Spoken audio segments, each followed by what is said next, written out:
All right, everybody. Stream should be firing up here on YouTube. Welcome. I do apologize. Last night, you guys here, so you know I'm not making it up. Sitting here with the old heating pad behind my back. I got a knot. I had a knot like the size of a tennis ball. I swear. Oops, didn't know I had the volume on. But welcome everybody to night 77 of Ukraine war coverage. I'm your host, Andrew Mercado of Mercado Media. Thank you so much for choosing independent media as your source for the war in Ukraine. We've been covering this war since the beginning, since the invasion began. I was streaming video games. Literally, I was on Facebook late night streaming video games, and then my inbox just got hammered with messages on the night of the 24th. Or the 23rd into the 24th, and they said, "Are you seeing what's happening in Ukraine? Are you seeing what's happening in Ukraine?" And I had been like, well, I see the news. I know there's a war happening, but no, people were like, no, Russia's invading Ukraine right now. And so I watched a little bit of Putin's speech, and I went live on YouTube, and here we are. And that's just how it's been, and we've been going for nearly 80 days now. Can you believe it? Nearly 80 days of this war. We're going to be talking about the soldiers that are still trapped in the Azovstal plant in Mariupol. We're going to be going over the after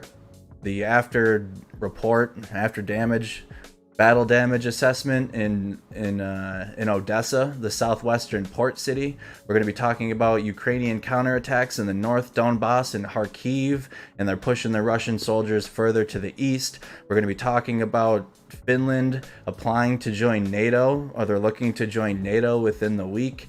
We're going to be watching a 30-minute documentary at the end of the stream that I think it was Australian News put out, going into the soldiers on how they enlist into the Russian military, and the young soldiers that Russia chooses and they get conscripted into the Russian military. And of course, we're going to be going through war clips. We're going to be going through the map, all of that and much more. Again, please like the video, make sure you're subscribed to the channel, and thank you for choosing Mercado Media as your source for the war in Ukraine. We'll be back after this short intro.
All right, everybody, welcome back again. Comment where you're tuned in from. How you doing, Southeast Australia?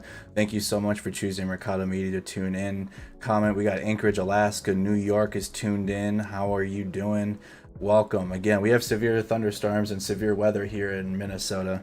That's why I have a half hour run. I had it set for 9 o'clock, and then literally like outside there we had tornado warnings, and now it got reduced down to severe thunderstorm warnings. So you might actually hear the thunder over through the window. We'll see. Glen Ellyn, Illinois. How you doing? Ohio, Minnesota, Brooklyn Park, Minnesota, Camp Hill, Pennsylvania, Ohio, Kenosha, Wisconsin, Oklahoma, Virginia. How you doing? Hampton Roads, Virginia. Welcome back. And again, last night, y'all, I just had a knot the size. I was trying to sit here for the longest, and I was like this. So, man, I can't stream like that. I can't do it. I just need one night off, and it's all right. I'll make it up for it, and I'll be streaming Sunday. My usual day off, since I took last night off, I'll stream on Sunday. How about that? All right.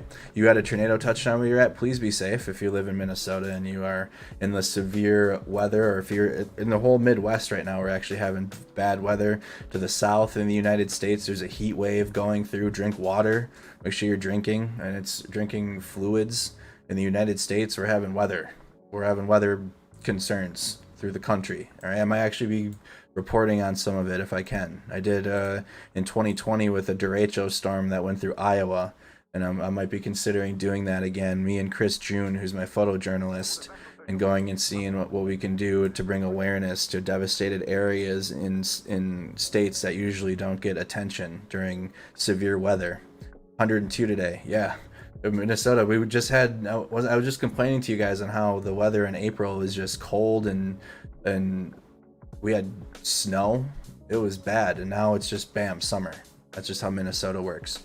All right, so the first thing we're going to start off with is there isn't too much to update from the map from the 2 nights ago. So even last night you didn't miss a whole bunch of news. You missed combat footage that we're going to be going through. But there hasn't been too much updates beyond Ukraine gaining more villages to the northeast in the Donbas region, which we'll be talking about as well when we go around the map. But if you guys can look, I mean, that's good news. I mean, the west, there isn't air raid alarms going off. There's no strikes in the west. Odessa finally had a day without any strikes. They were seeing strikes all weekend in that town. And let's go to a report right away here. Full extent of the Odessa damage made has nowhere remained safe in Ukraine. And I've been trying to reiterate this point. Even people are like, man, the soldiers aren't in Kyiv or here or there, but the Russians are launching missile strikes at cities to the west too. Lviv was just hit last week, right in the central part of Lviv. It was hit. So there can be like a week with nothing, and then next week all of a sudden, I mean, Russia restocks their artillery, and then they're pounding cities again. Let me adjust this so it's a little bit. There we go. Let me fix that. So this is the latest in Odessa, the report and the damage assessment. Southwestern Last port night, city. the Black Sea port of Odessa got a taste of the full force of Russia's arsenal in the harshest attack on the city so far. A shopping centre hit at around 10:30 at night. Mercifully, no one was killed here, but by first light, the full extent of the damage was apparent. The mayor insists there were no military assets here, a place of leisure, now suddenly a bleak reminder nowhere in Ukraine is safe. A military source in Odessa has told us this shopping mall was hit by 2 missiles late last night. Just one of several locations hit by multiple barrages. They think imprecise weapons were used and that the buildings destroyed were hit at random. In a nearby block of flats, barely a single window is left unshattered. Karina shows us her apartment, where she and her mother suddenly felt the shockwave. The only thing I remember is the bright light, flash. In a couple of seconds, I called Mum, took her hand. There was an explosion, all windows were smashed, and we hid in the bathroom. The city is of huge strategic worth to Ukraine and to the wider world. The main maritime link for its global grain exports, now stuck in silos by a Russian naval blockade, President Zelensky is calling for the international community to break. Without our agricultural exports, dozens of countries are already on the brink of food shortages. And over time, the situation could become absolutely terrible. In Brussels, there are fears of a food crisis to come. Ukraine is the... We talked about this in the last report from night 75. Again, I missed 76, which was yesterday, but 75, the old EU president visited and saw the shortage of grain because Russia is controlling the Black Sea. So food and grain movements at a halt right now, and it's causing a food shortage. So there's more concerns than, I mean, this wheat basket has of ripple Europe. effects. And it's sitting on 8 billion euros worth of wheat right now from last year's harvest. They cannot export it. They have no access to the sea. This is one of the key issues that we must address. In Moscow, the climax of celebrations to mark their Victory Day culminated in fireworks lighting up the spring night. But in Odessa, it is the glow of Russian attacks which illuminate the sky. People here waiting to see if there will be further salvos tonight. Dan Rivers, News at 10, Odessa. All right, so that was the update from Odessa, and on the night of 76, there was strikes, and I didn't get to cover that yesterday, so that was the update. Odessa, a very beautiful city, city of Odessa. There was a hotel that was hit, and it was strikes through the weekend, so it was nice to see today that there wasn't any strikes within the city. Let's work our way over to Mariupol and the update from the Azovstal plant. I have both a pictures, not really an article. I don't really have an article about the Azovstal plant today for you, but I have pictures to go through and a report. And the report does come, keep in mind the video that we're going to watch outside of the Azovstal plant comes straight from the Chinese government, and they are reporting from the Russian side. So they're getting the Russian viewpoint, but that truthfully is the only way that's the only way we're going to see in video of what's happening outside of the Azovstal plant, because the Ukrainian forces are inside of the Azovstal plant. So you're not going to get Ukrainian reports out there. So here's some images of inside the plant, and then we're going to go to a Chinese source that's embedded with Russians to get images of what it looks like outside the plant. But here's interior.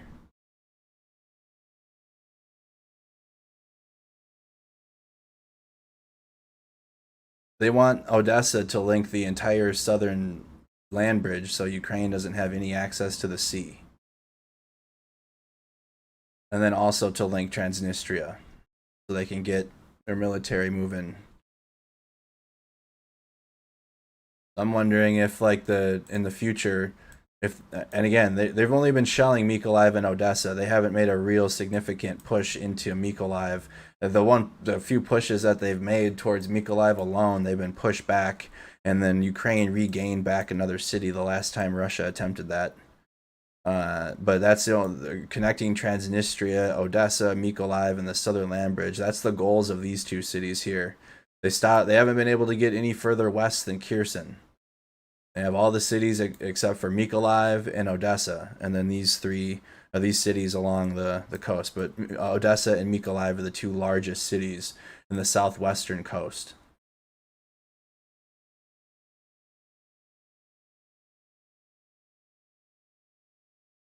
And these are all images, again, that are to the southeast in the Azovstal plant in Mariupol. I'm glad you can read a map, Seaman. There's many people that cannot read a map, so they need reiteration. Alright, so now we're going to go to a report from the exterior after days of a regime of silence. So again, keep in mind that the source is a Chinese, it's funded in whole or part by the Chinese government. So they're with the Russians on this side, or with this piece. Комбинат «Азовсталь» после дней тишины снова в плотно темно-сером облаке. Отсюда с расстояния 400-500 метров разрывы снарядов слышны еще отчетливее, нежели в городе. Но лучше всего вспышки от прилетов, конечно, видны с птицы, с нашего дрона.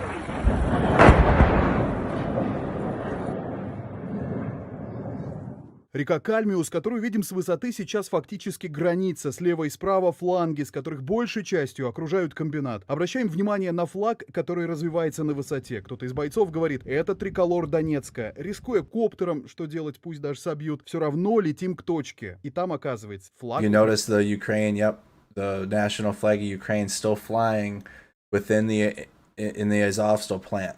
Украинский.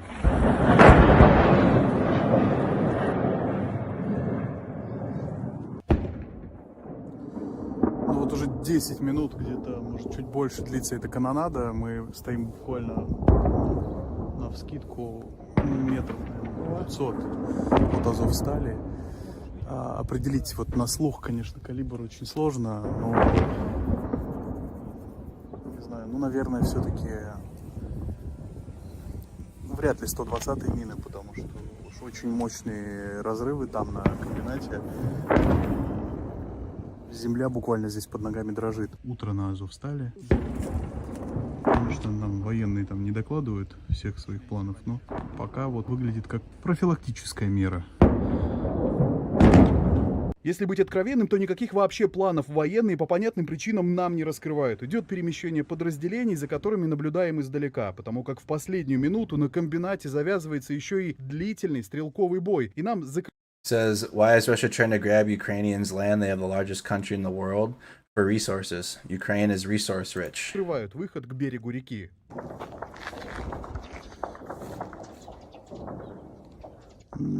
Especially in the east, in the Donbas. Russia can say all day long that it's for to reunite the Russian, or keep this Russian speaking language alive and the traditions of Russia, blah, blah, blah, blah, blah. It's all about their resources, especially in the east.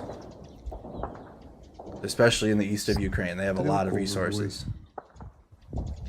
Судя по точкам ударов, обьют примерно по одним и тем же квадратам. Цели сосредоточены в районе прокатного толстолистового цеха Стан 3600. Вот он, плотный ряд протяженных строений слева по курсу. Сюда преимущественно и летит артиллерия. Авиация, в свою очередь, бьет под эти две трубы. На карте комбината это отделение с мартеновскими печами.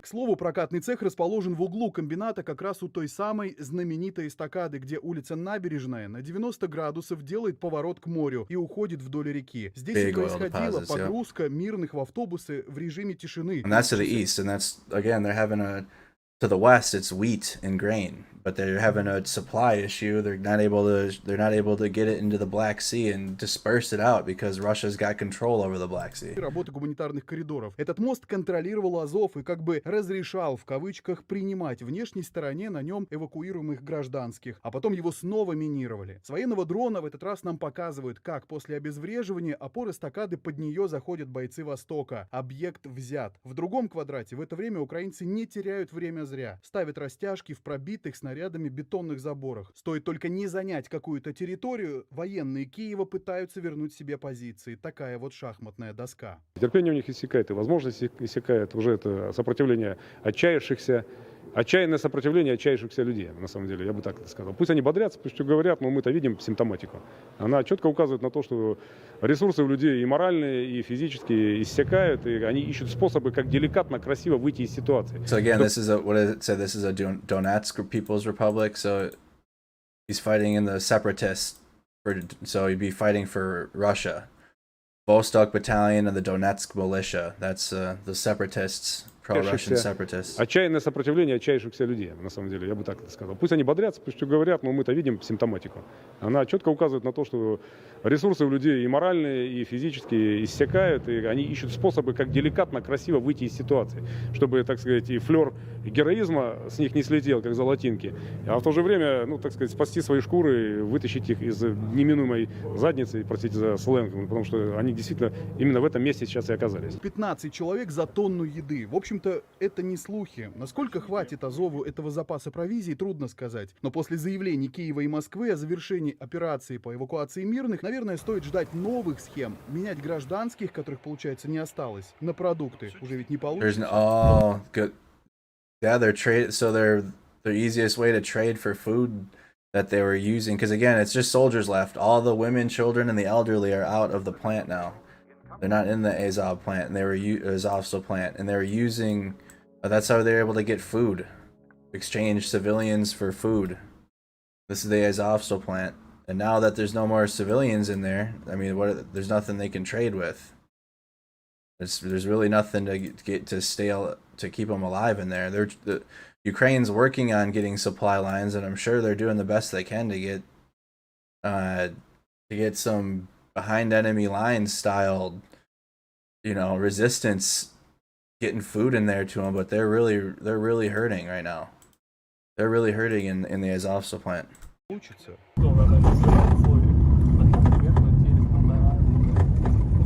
Оружие, боекомплекты еще есть, отстреливаются. Вот только бытовые обстоятельства, наверное, смогут оказаться сильнее. Но это покажет уже только время. Противостояние продолжается. Дмитрий Маслак, Кирилл Волков, Артем Величко, Егор Кузнецов, CGTN, Azovstal, Mariupol. That's a report from outside the plant, but even the reports inside the plant coming from the Ukrainians, it's a desperate situation. It's not like because this is reporting on the Russian side that they're inflating it, saying like they're making it look worse. It's not good in the plant. I mean, these are pictures inside the plant. One of their hospitals, I don't know how many there are, and it said their second hospital was hit in the plant. We got a 1999 super chat. Money for some Salonpas patches. Thank you so much for my back. So now let's work our way. That's the latest in the Azovstal plant in Mariupol. And again, if this is your first time seeing this map, it's red Russia, blue Ukraine. The dark red with the dark line is Crimea, and the dark red over here is Luhansk and Donetsk. These are territories within Ukraine that Russia has occupied since 2014. The lightly shaded, or I guess it's the same color red, but there isn't a dark line around it. So that would be from Kherson to Mariupol to the south. All of that was taken since the invasion. And then in the northeast in the Donbas, this was all taken since the invasion. Up here, let's refresh. Someone said there was even more space gone. Oh, even more space captured. I just refreshed it again. Someone in the chat said, so all of these blue flags here, there's even more territory to the east of Kharkiv that have been recaptured or that have been taken back from the Ukrainian forces. There's more white space on the map. The more white space there is, the more territory and land Ukraine is taking back. All of this was red a couple weeks ago. It was red up here. It was red over here. Let's look at a report. I can close some of these out now. Inside the Azovstal, I can close that one. That one. Russian troops in Kharkiv pushed back by Ukrainian counteroffensive, Zelensky says. Well, both the president saying and there's the reports on the ground. So it's coming from the president and individual reports. General Staff of the Armed Forces, Potomac Village in Kharkiv region was liberated. This is the newest village. 11 hours ago, Potomac Village in Kharkiv region was liberated. Ukrainian President Volodymyr Zelensky said his troops made gains in battle, pushing Russian troops out of 4 villages near Kharkiv. The Ukrainian counterattack could signal a new phase of the conflict, making supply lines into Russia potentially vulnerable, crippling the Kremlin attack. President Zelensky said, however, that he didn't want Ukrainians to become complacent, which is huge. If you start becoming complacent, you get complacency, you start, getting a little lazy, you thinking that, you won. That's what Russia's banking on. They're banking on complacency because they might be getting pushed back, but their war of attrition is not they're gonna continue shelling cities, and they're not gonna stop, even though their military isn't as strong as Ukraine's, clearly. That little trickle that they are doing, they're gonna keep, that little trickle is gonna continue. And as soon as you start getting complacent and start thinking, oh, it's all safe now, oh, I don't have to worry about anything now, that's when that little trickle starts becoming like a constant flow, and now it's like, oh shit. But Russia isn't stopping. That's the point. President Zelensky said, however, that he didn't want Ukrainians to become complacent. But I also want to urge all our people not to spread excessive emotions. We should not create an atmosphere of excessive moral pressure where victories are expelled weekly and even daily. Foreign Minister Dmytro Kuleba added to this, voicing what appeared to be increasing confidence and expanded goals, suggesting Ukraine could go beyond just forcing Russia back to its areas held before the invasion began weeks ago. Mr. Kuleba told the Financial Times that Ukraine initially believed victory would be the withdrawal of Russian troops to positions they occupied before 24 February, but the focus shifted to the eastern industrial heartland of the Donbas after Russian forces failed to take Kyiv early in the war. Now, if we are strong enough in the military front and we win the battle for Donbas, which will be crucial for the following dynamics of the war, of course the victory for us in this war will be the liberation of the rest of our territories, Mr. Kuleba said. The region's governor, Oleg Sugnabogov, I totally messed that up, said Russian troops have left behind deadly traps in the area as fighters of the armed forces continue with their offensive. Now here's a report from the BBC on that offensive. Of course, I wish I could be there and provide my own on-the-ground reporting.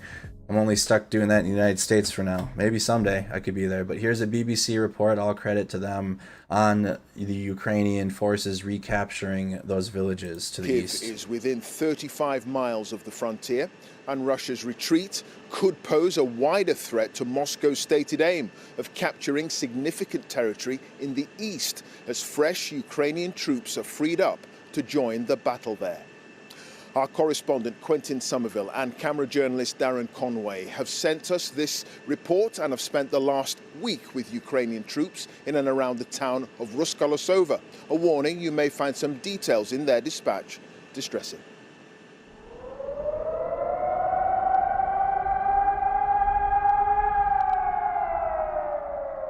The spectre of Russian victory once haunted this city, but no more. For months, the invaders were at the city gates, but Kharkiv has cast out Vladimir Putin's foot soldiers, forcing them back. Which is amazing too. That the fact that Kharkiv still stands, like that city needs more credit. Kyiv, yes, gets credit. I mean, the fact that Kyiv didn't get taken and the Russians were right down the street and they fought, but Kharkiv has been bombed by some of the biggest bombs since the war started. I mean, the government center got a Fab 500 right in the center of it in week 1. We saw their government buildings just completely taken out in broad daylight. The city of Kharkiv. Apparently, it's a big college city.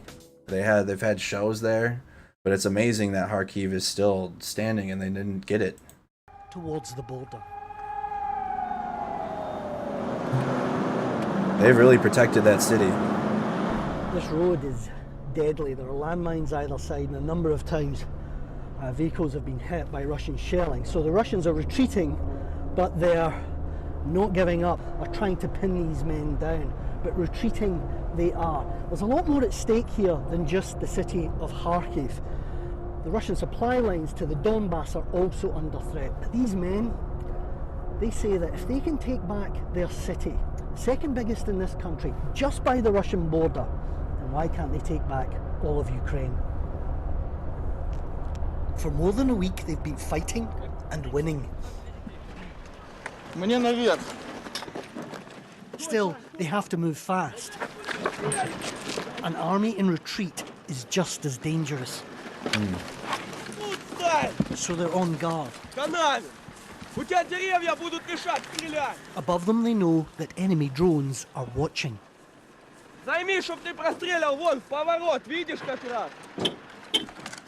These men are exposed. Dang. At the top of this ridge, Russian tanks and artillery still roam and still lay down fire. Right in the middle of the road, though. This has become a far more mobile fight. A deadly game of hide and seek in the Kharkiv countryside. Okay, I will go. Okay. You will go there. Yep. Behind the fence, yeah? Okay? We're following a Ukrainian territorial defence unit, all volunteers. That's territorial defense. Those are civilians then. Or they used to be. They're territorial defense, and they were civilians before this invasion. Sit down. Женя. Every second out in the open risks targeting from Russians who are less than half a kilometre away. The men you see are from Kharkiv, They're fighting for Ukraine, but they're also fighting for their city. And it's a close quarters battle. But every inch of ground they gain here, every other mile, gives their city respite from the Russian guns that you can hear. Imagine having to go like house to house. I know, again, shout out to our veteran community. And we'll get to the war clips, and I'll have you shout out your branch and whatnot. But those of you that went to Iraq or have been to the Middle East or have served and were in urban combat and had to go like from house to house, like imagine having to do that in your own home, in your own home city. That's what these guys are doing. They're having to get house to house in close quarters urban combat in Kharkiv to the east to get these villages back. Okay, so много.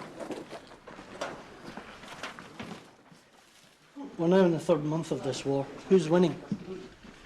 We're winning, of course. Ukraine is winning. Every day that our guys do in Mariupol, every day that our guys are doing in Zoom and Kupiansk, all the brave acts that they commit, you know, all these are small wins in a big war. Through fields and villages, they gain ground.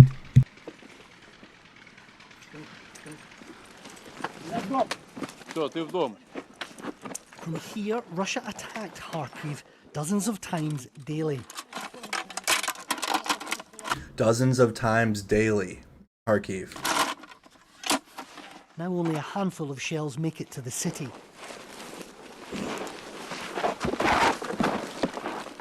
But there's still a danger in the village. A shell whizzes just overhead.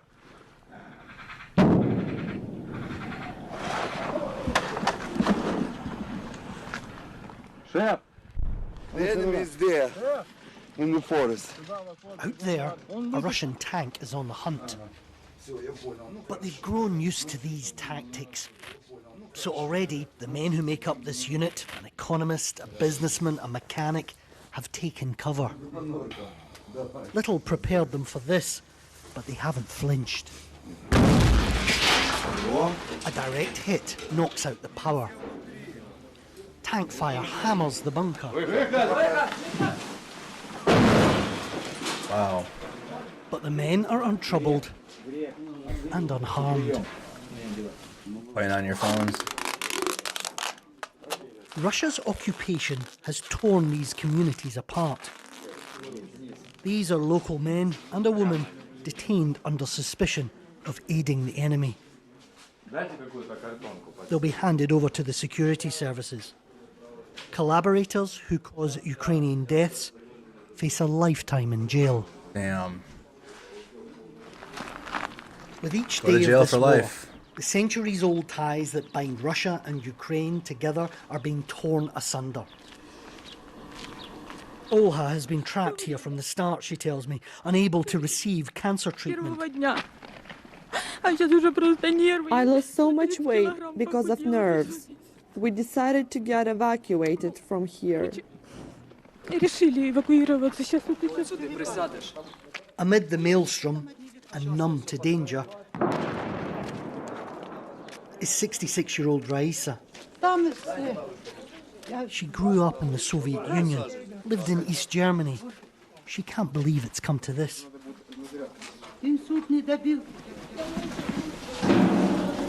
Her home and her history in ruins.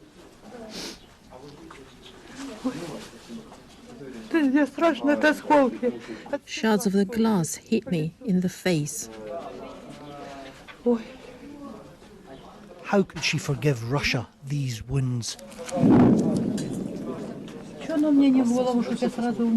Why didn't the shrapnel hit me in the head so that I would die immediately? For days, she's suffered through this. But I hardly feel physical pain anymore. The pain is in my soul. You're lucky to be alive, says the medic.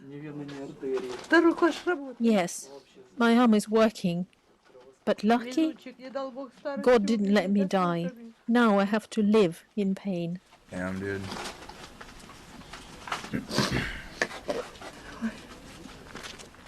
In a time gone by, Raisa's father and Vladimir Putin's father battled Hitler.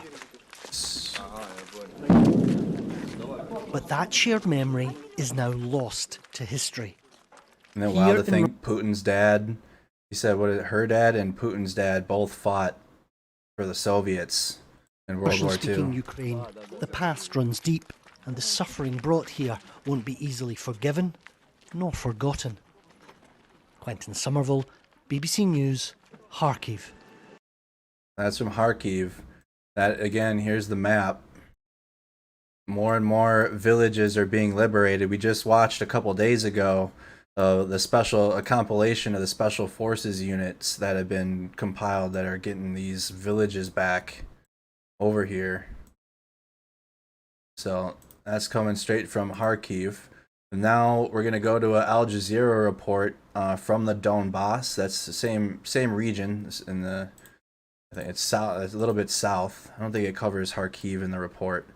But we're still staying over here in the east in the Donbas. This is where a lot of the ground fighting is happening.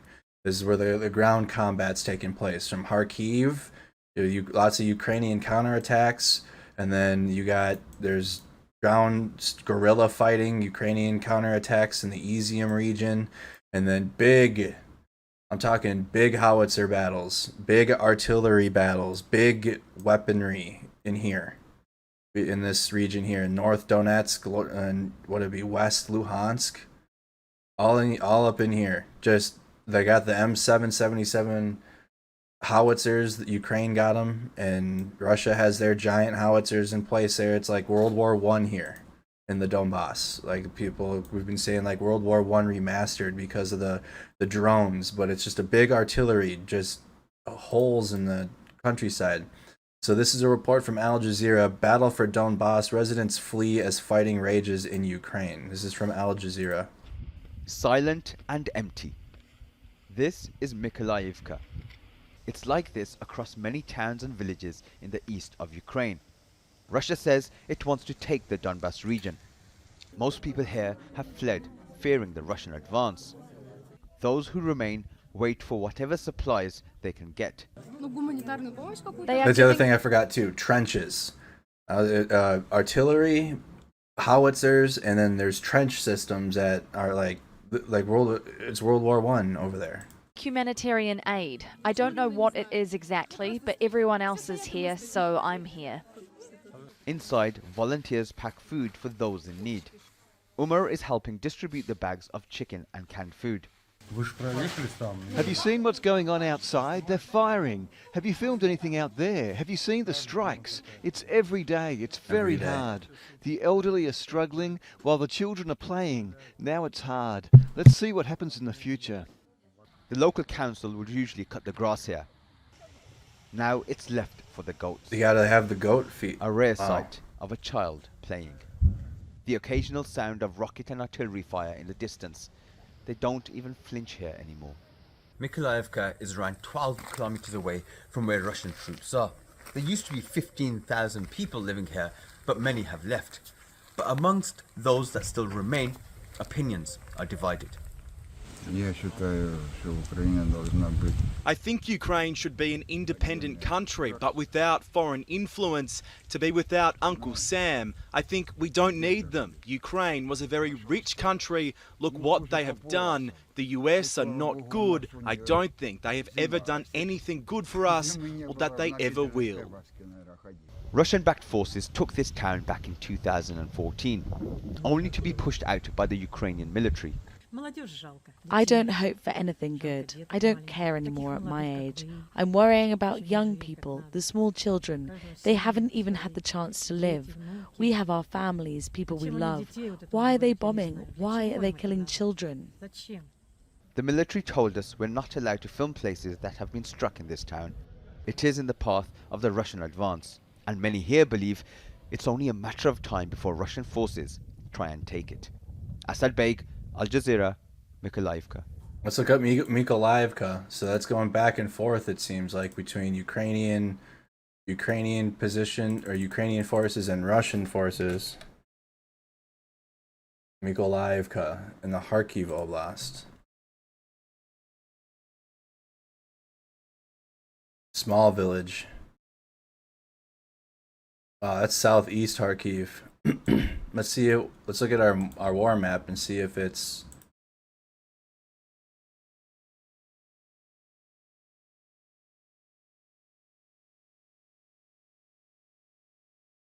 Trying to figure out where it would be.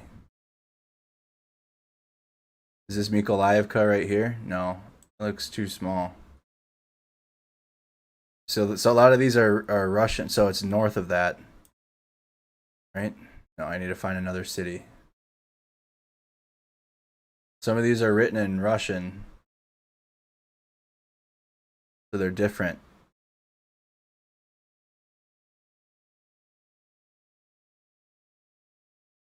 Oh, here it is. It is still in Russian. It's in Russian controlled territory. Here's Mykolaiivka. I found it. So according to our war map, they have it in Russian controlled territory now. Right on the edge, though. Mykolaiivka. Right here.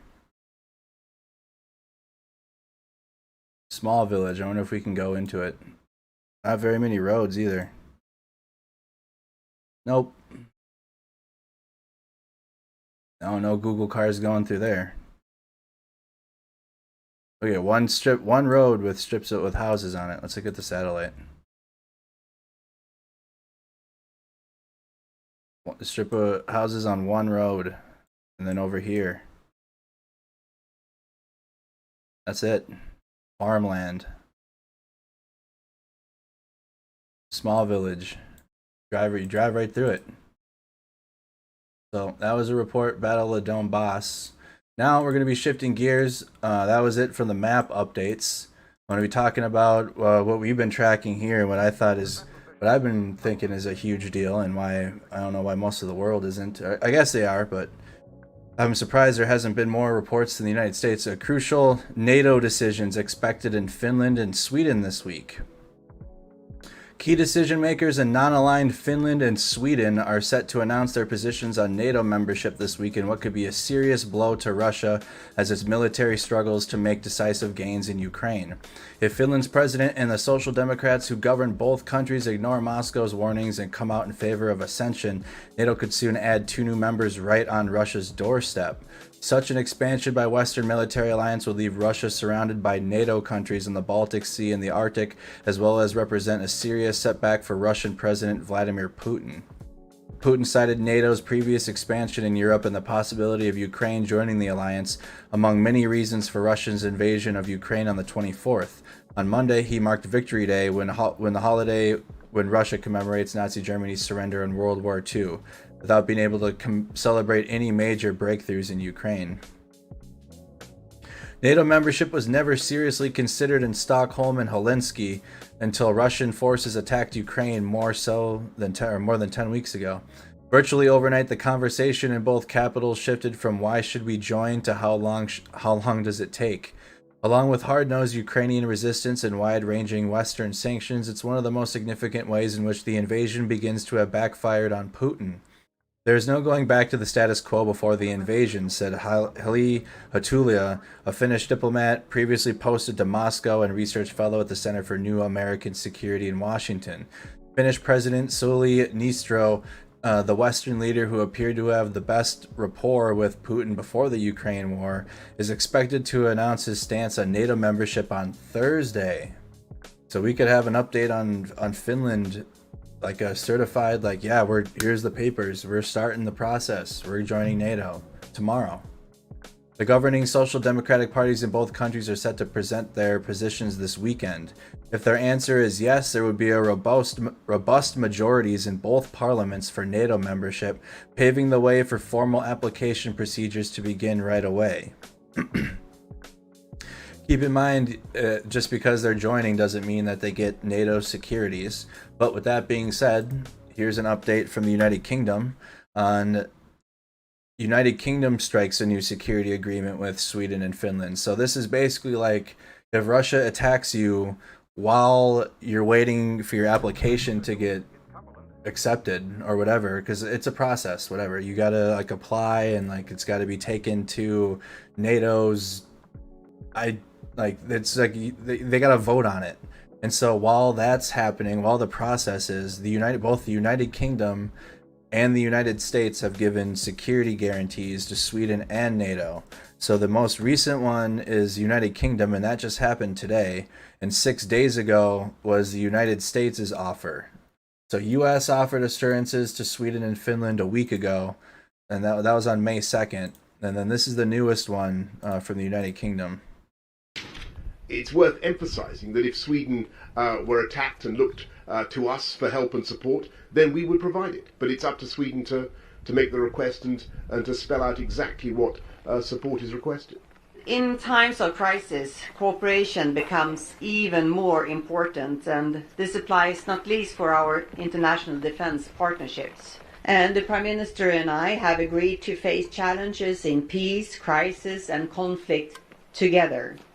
And if either country should suffer a disaster or an attack, the United Kingdom and Sweden will assist each other in a variety of ways. The support will be given on request from the affected country and may include military resources. Also on robust actions to put pressure on Russia and in support of Ukraine. I'm sure the UK will support whatever course of action Sweden decides to embark upon, and we'll be as useful and supportive as we can. Boris.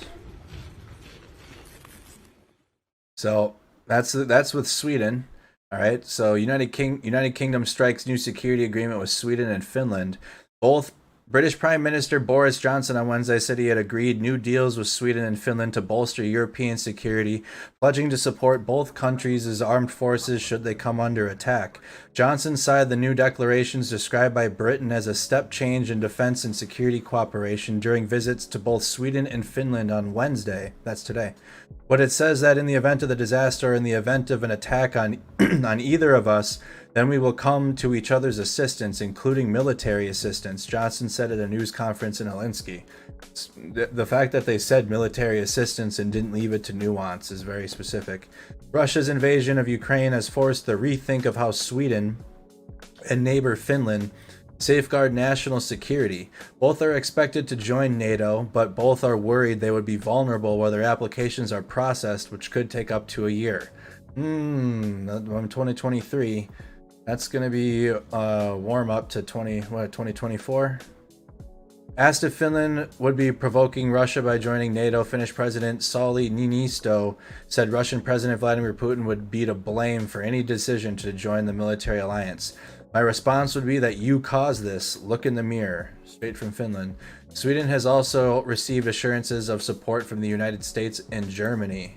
And then here's that if you missed that from May 5th. The United States is confident it can address any security concerns Sweden and Finland may have about the period of time after they apply for NATO membership and before they are accepted into the alliance, the White House said on Thursday. Again, this would have been on the 5th. Sweden and Finland are concerned they would be vulnerable to Russian threats during the application process, which could take up to a year if they're approved by all 30. We are confident that we could find ways to address any concerns either country may have about the period of time between a NATO membership application and the formal ascension to the alliance, the White House spokesperson Jen Psaki said in a briefing. Both Sweden and Finland are expected to make a decision about whether to apply to join NATO this month. And it sounds like Finland is going to be tomorrow. Here's an update from BBC on the situation, a BBC report. We'll take a look at some of the other stories making the news here today, and it is widely expected that Finland will begin the process of joining NATO this week. The decision would significantly redraw the security map of Europe and will be seen in Moscow as a hostile act. For many Finnish people, Russia's invasion of Ukraine has reawakened memories of the country's own wars against the Soviet Union, when only a strong military tradition saved the country from being forcibly incorporated into the communist state. From Finland, here's our special correspondent, Alan Little.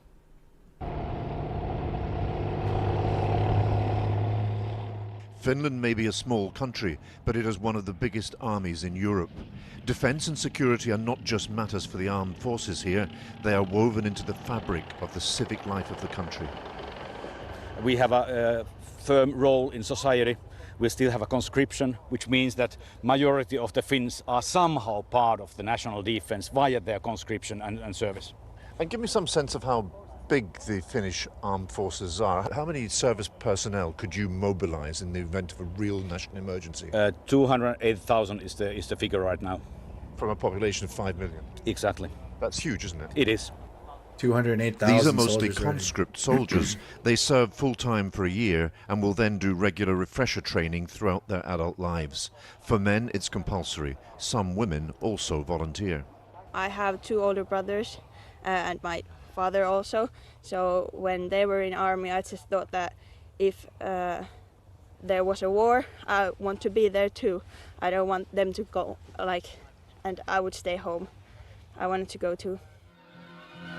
Today, little Finland is putting up such a savage defence as the modern world has rarely seen. Finland's thinking about defence is still shaped by this, an attempt by the Soviet Union to invade and occupy the country in 1939. They tried it. Finland's resistance then is an echo of Ukraine today. Among the wreckage, the Finns found propaganda films, which were to have been shown in Helsinki after the Russians had taken the capital. Sounds just like they're doing now. Literally. What they did in Luhansk and Donetsk and Kherson. They don't change. They haven't changed at all. It's the exact same thing. They tried to do it in Finland, in Helsinki. This is also 1940, the Winter War. They haven't changed. Yes, during the Winter War. Annalisa Antila was a teenager. They had film back then. Now they were using their TV programs. Annalisa Antila was a teenager in the city of Vyborg. The Soviets captured it and made it part of Russia. Finland never got it back. And did you witness some of the destruction yourself? Kyllä, totta kai. Yes, of course, she told me. I was there when the bombs were falling. We had to get down on the floor. People were fleeing with their belongings. My mother and I were on the last bus to leave Vyborg.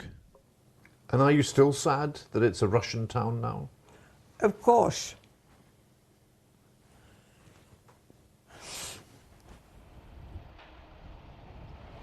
Finland's border with Russia is 800 miles long. Its accession to NATO would strengthen the alliance's military might right on Russia's doorstep. It would immediately strengthen The trees NATO. beyond the frozen lake are in Russia. On the other side of this frontier, this further advance of NATO will be seen as more evidence of malign Western intent. Listen, Sweden and Finland's military can handle themselves without NATO support. They've always been able to. They're very strong and they know what they're doing. And the fact now they're going to join, if we got 90% believe they're going to go through with the whole process. I mean, NATO's going to be very strong now. As a direct threat to the security of Russia itself. Finland's army is already compatible with NATO. This is a British tank taking part in joint training exercises on Finnish soil already. For Finland was once part of the Russian Empire, and the spectre of a resurgent Russian imperialism has driven Finland into full alignment with the Western military alliance, and is redrawing the security map of Europe. All right, that's the. Now here is the full clip with Boris Johnson and the Swedish, I think it's Swedish Prime Minister. Unclear. I'm sure they'll do it. I think it's Boris Johnson, the Swedish Prime Minister. If Sweden were to apply to join the NATO military alliance. Thank you very much, James.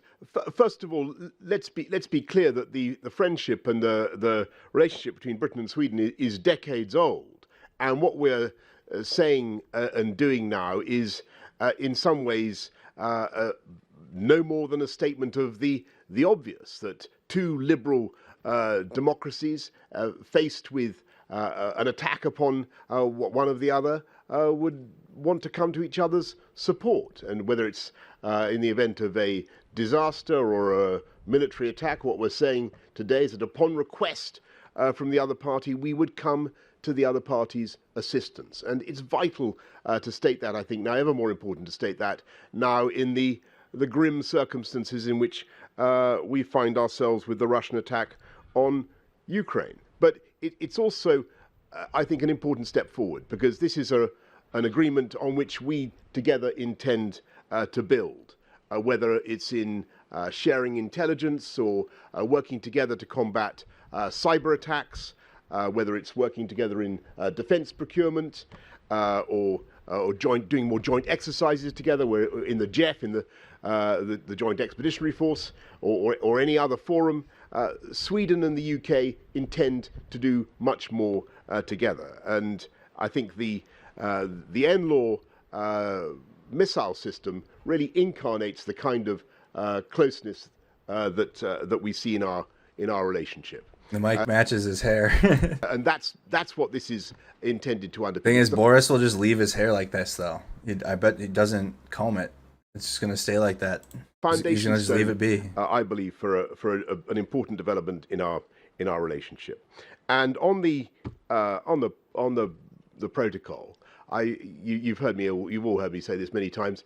The most important agreement is the 25-year-old Belfast Good Friday Agreement. That is crucial for the stability of our country, of the UK, of Northern Ireland, and that means that things have got to command cross-community support. Plainly, the Northern Ireland Protocol fails to do that, and we need to sort it out.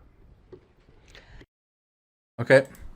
So that's just Boris Johnson's full statement on United Kingdom's support for Sweden joining NATO. And now here is Boris Johnson with the Finnish president and telling Russia that you caused this. So this is, again, reporting from Sky News. I'm sure this was all over the internet. I've just found the Sky News clip from it.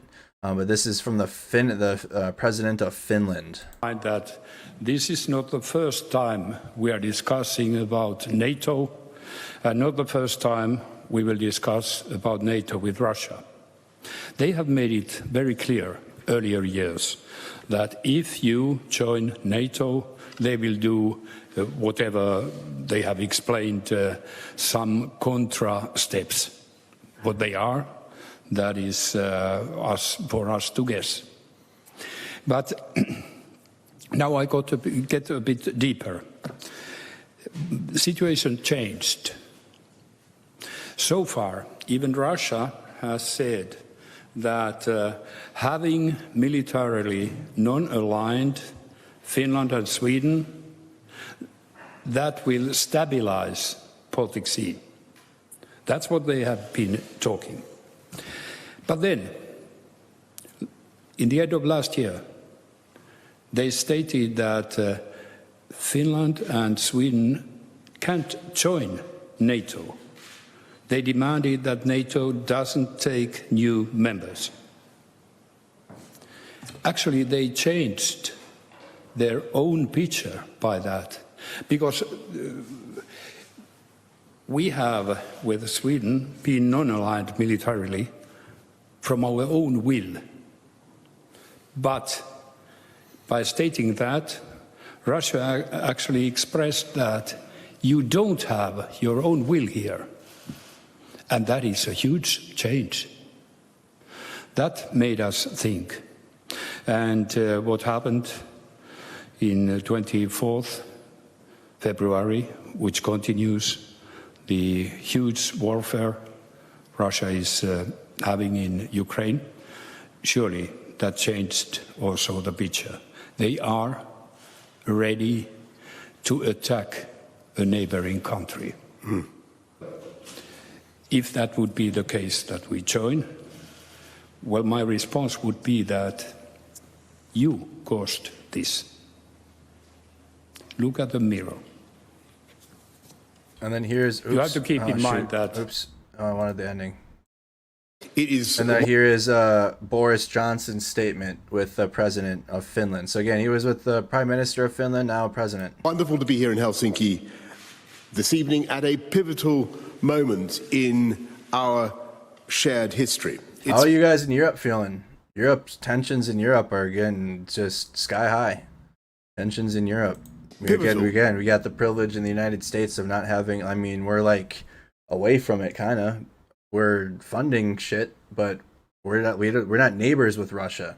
Kind of. Alaska is, but tensions in Europe are scary right now. Fully understand. Helsinki this evening at a pivotal moment in our shared history. it's pivotal because, as I also discussed with colleagues with the Prime Minister Andersson in Sweden, the Russian invasion of Ukraine has changed the equation of European security, and it has rewritten our reality and reshaped our future. We've seen the end of the post-Cold War period, and the invasion of Ukraine, sadly, has opened a new chapter. And that invasion has already failed for two reasons. Firstly, because of the unbreakable spirit of the Ukrainian people who have fought back and rallied the world behind them.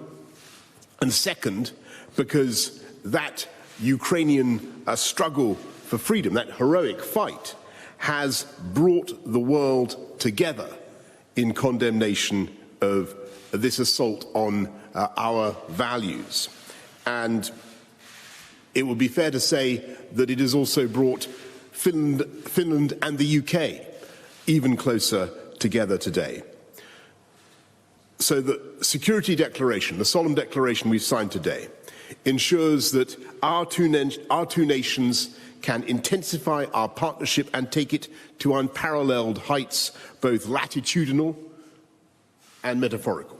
From the high north to the Baltics and beyond, our armed forces will train, operate and exercise together, marrying our defence and security capabilities and formalising a pledge that we will always come to one another's aid. Because this is not a short-term stopgap, Sally. This is not a short-term stopgap as you consider NATO membership, but an enduring assurance between two nations, an assurance that brings us ever closer as we face the challenges of today, the threats of tomorrow, side by side. Thank you very much. Thank you. Chat's got me. Sarah Palin's going to keep an eye out. Let us know.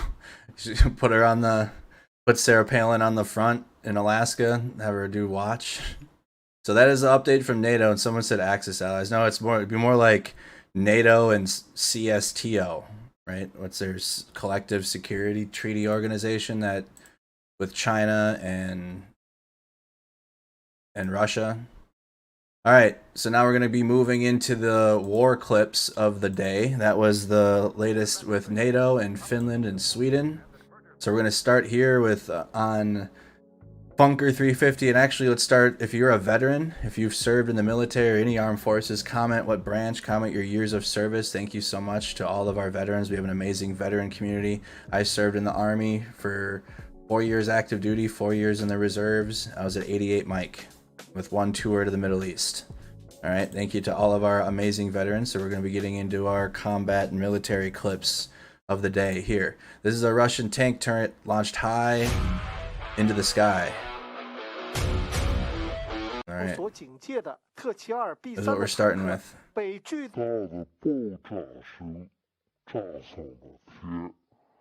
Bang, T-72 sky high, boy.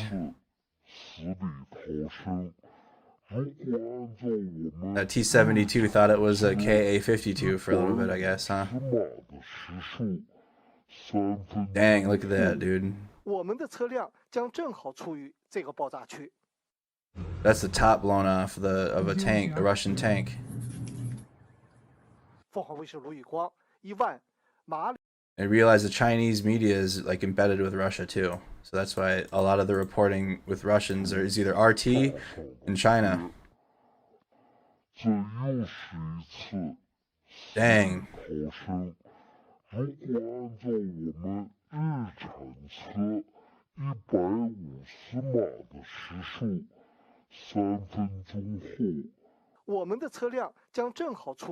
Big explosion. That thing went flying. That's the top. That's what we're starting with. That's the best clip I could find on Bunker 350 today. We've seen all the other ones. All right, let's go to Rob Lee's footage. The last one we left off on day 76 was this video of a Ukrainian soldier firing an NLAW across the street. So we're taking off from there, and we're going here now. The video of the first combat loss of a Russian T-90 tank. The T-90 Panzer. And do I have a video of that? Yes. We're going to learn about the T-90 Panzer and its failure in Ukraine. This tank was supposed to be like big tank, and it's not doing well.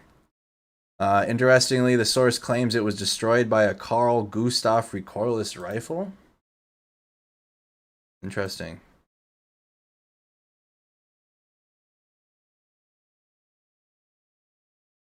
All right, hold on. I gotta do the old camera movement here because the thing's blocking it. The tank's where my camera is, so. All right, look at the road. The road down here.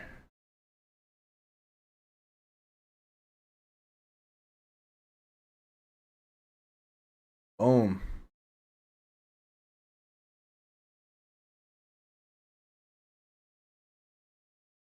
Column going down the road. It looks like it was sitting still for too long.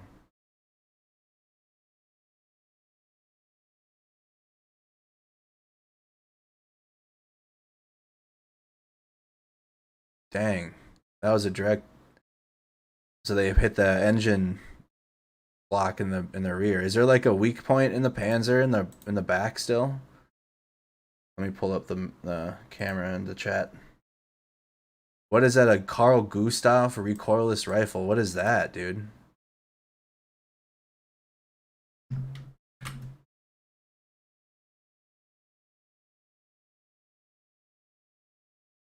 How old is that thing?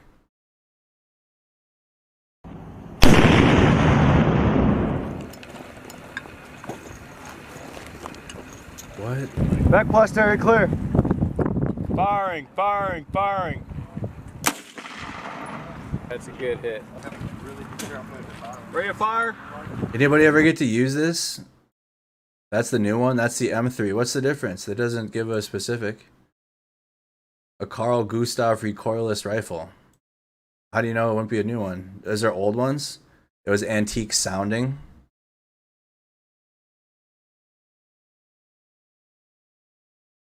Who names a recoil real?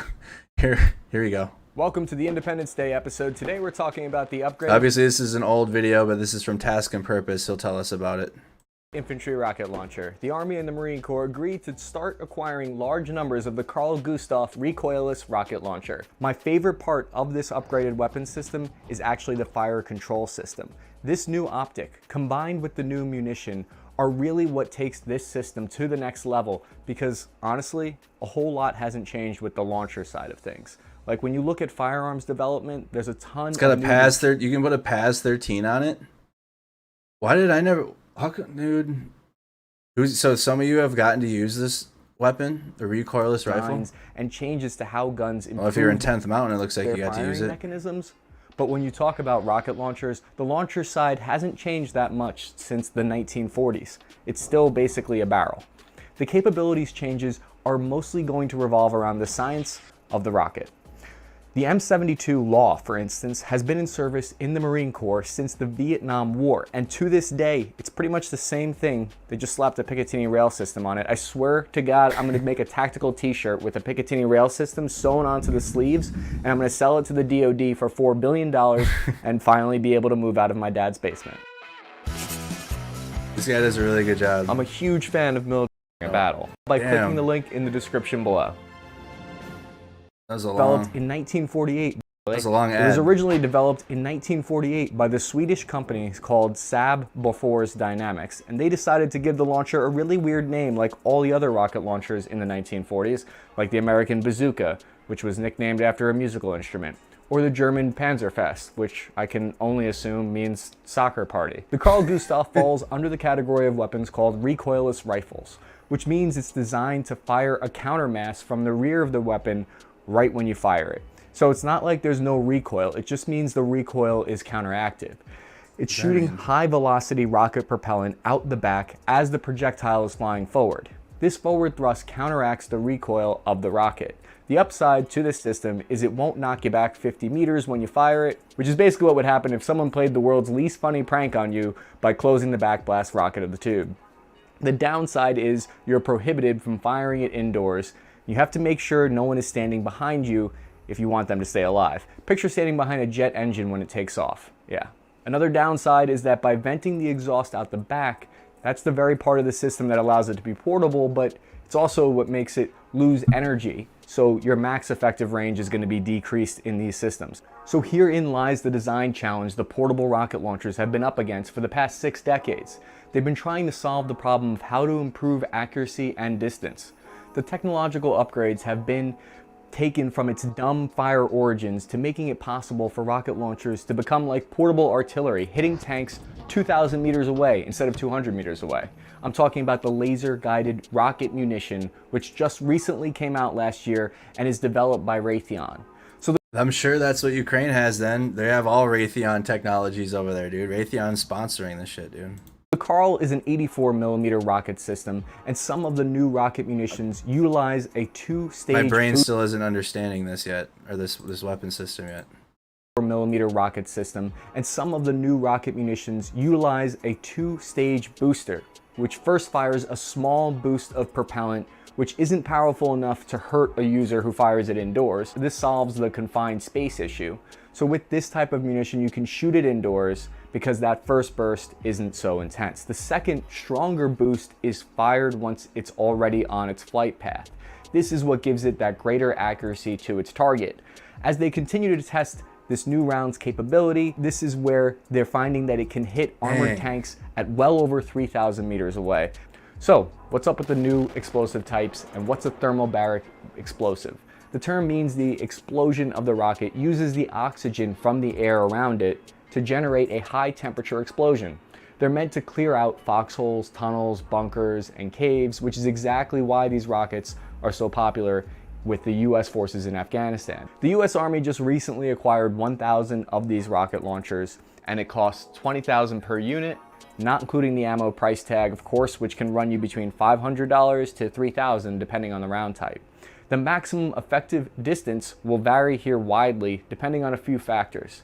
If you're aiming to hit a moving armored vehicle, you should be good up to 400 meters, and the reason for this is because of the relatively low speed that the rocket moves at. So when you're tracking where to fire, you can only really judge by about 400 meters out.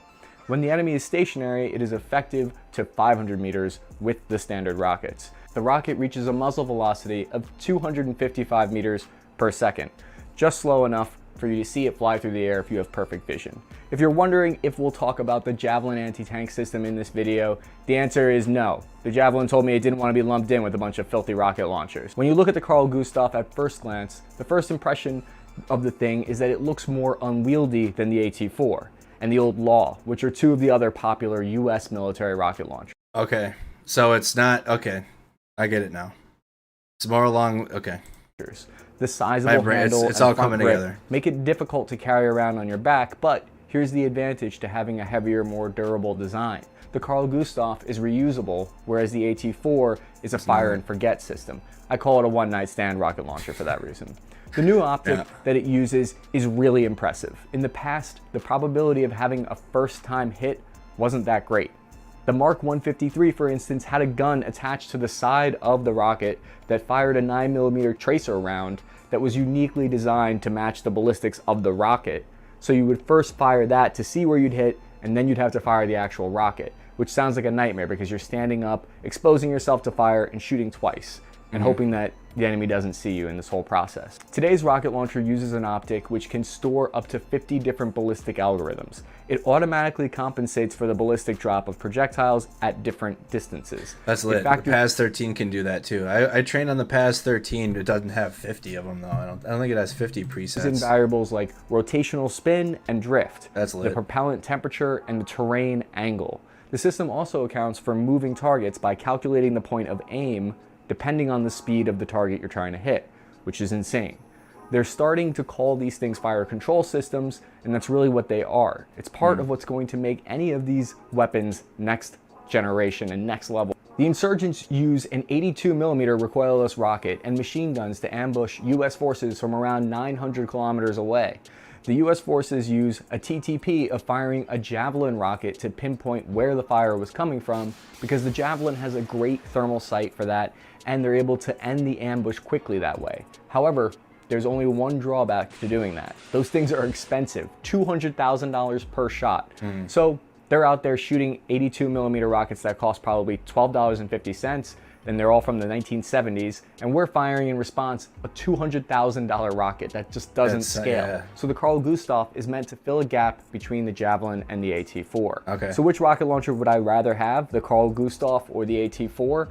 That depends on the... What would you guys rather have if you've used these? If you've used these weapon systems, I got to use the AT-4 in basic training, like once. Like we trained on it like one day, and that was it. But I didn't touch these two, obviously.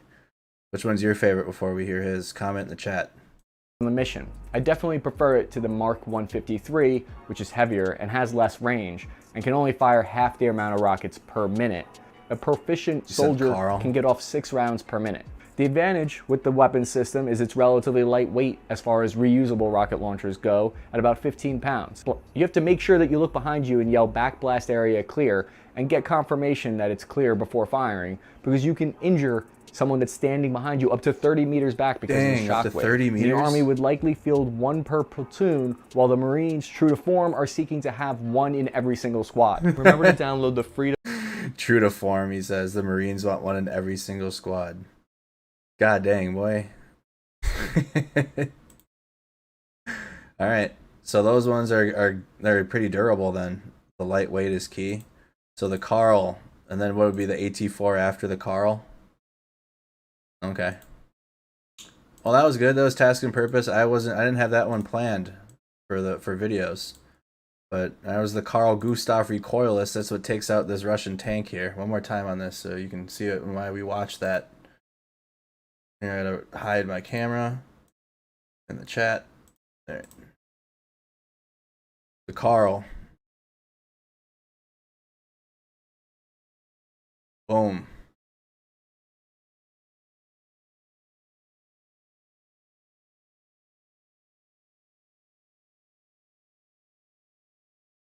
All right, let's continue on. Thank you, Task and Purpose, for the update on the Carl. Video of a Russian S-300V air defense system and Igla man pads. Part of the war. Taking part in the war.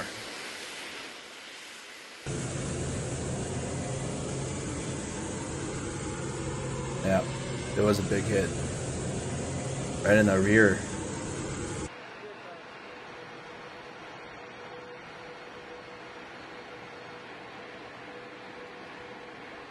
God, look at all those buttons, dude. 20-й сопровождают, дальний 60. 20-й сопровождают. Russians. This is a Russian soldier, if you haven't known yet. 61.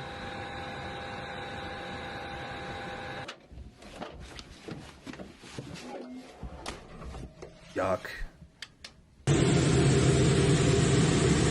Look like you're gonna get tuberculosis just sitting in that thing, dude.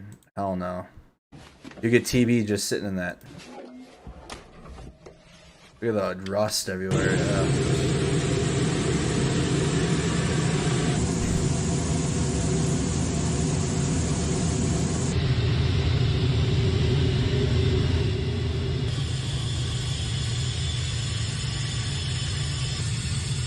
Tetanus, yeah.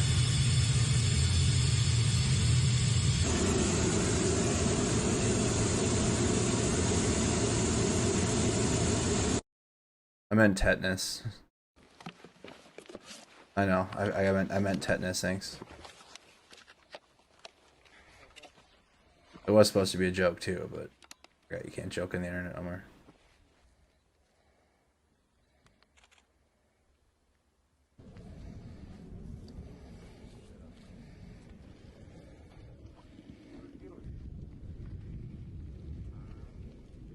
If you wear your man pad, you won't get TB. Good point. All right, Russian video. Russians doing military stuff. They're not really engaging. Looks like a training video. More photos from what? Ukraine's 93rd Mechanized Brigade with captured Russian T-80BV and T-80BV tanks.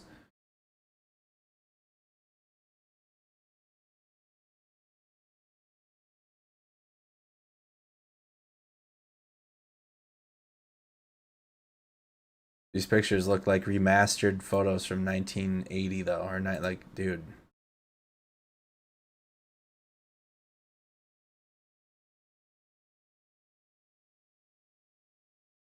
You got your shot. More photos.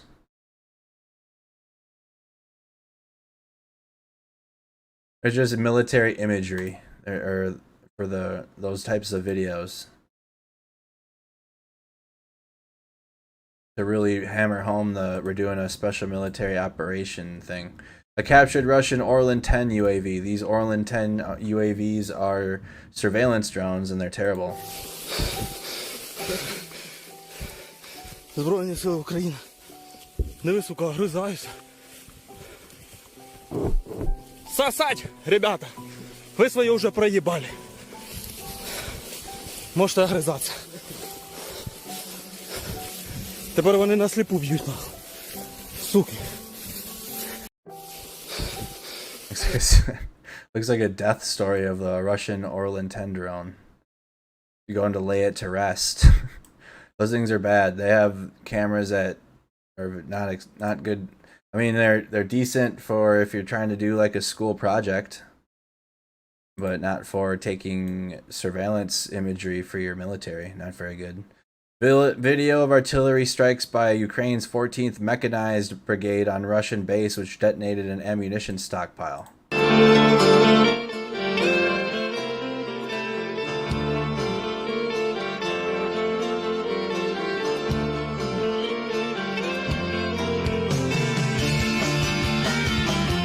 Oh damn, music picked up.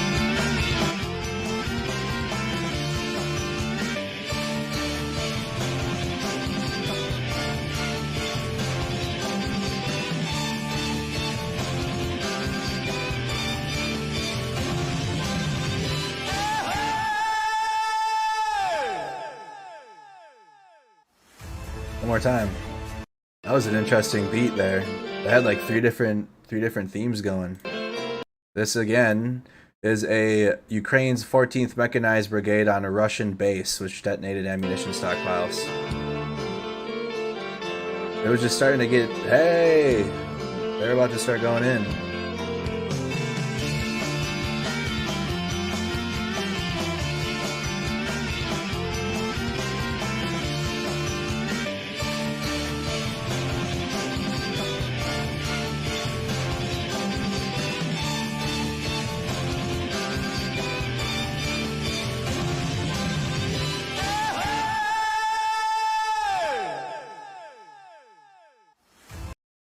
And then here's another one.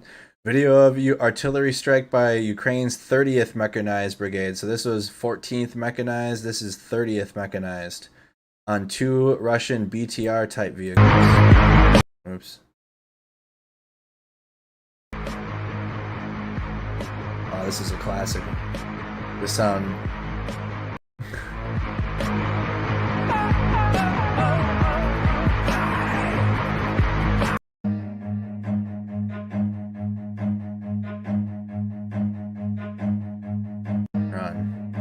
Where's the run?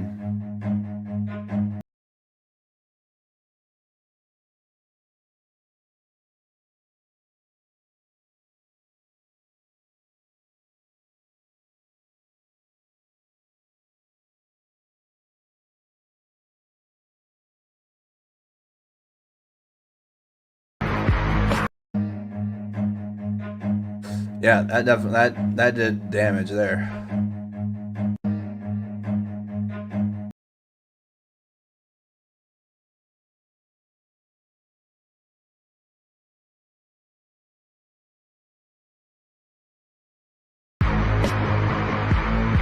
Alright, that is Ukraine's 30th Mechanized Brigade on two Russian BTR type vehicles. Two-part video of Ukraine's 54th Mechanized Brigade. So we have, what do we have, the 14th Mechanized, the 30th Mechanized Brigade, and then we got a two-part video from Ukraine's 54th Mechanized Brigade showing artillery strikes on a Russian. I feel like every time that they capture new Russian equipment, they add a new mechanized brigade. They keep adding new mechanized brigades the more Russian equipment they keep capturing. Oh, here we go.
Well, I'd be with you if it on the fake thing if it wasn't coming from their from UAV and drone footage or satellite imagery that updates on Maxar a few days later.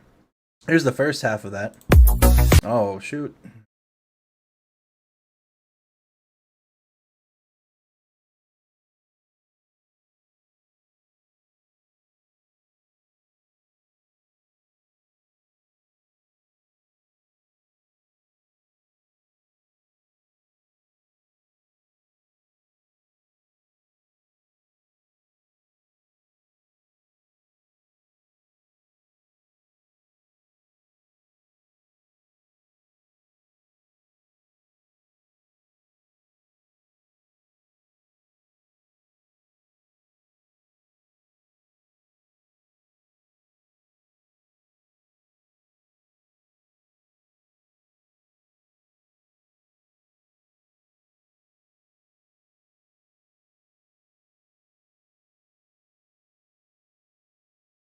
Quick, I know we're vibing, but you think after like 70, nearly 80 days of Russian columns just getting eviscerated or destroyed, they would learn by now or like adjust tactics? But no, we're like, this is almost like a remix of, I mean, we have music now, but the ones I still remember, the viral convoys getting destroyed outside of Kyiv in Brovary, like month 1, or maybe it was a little bit into month 1. Of these columns, they just don't change. They're just getting destroyed.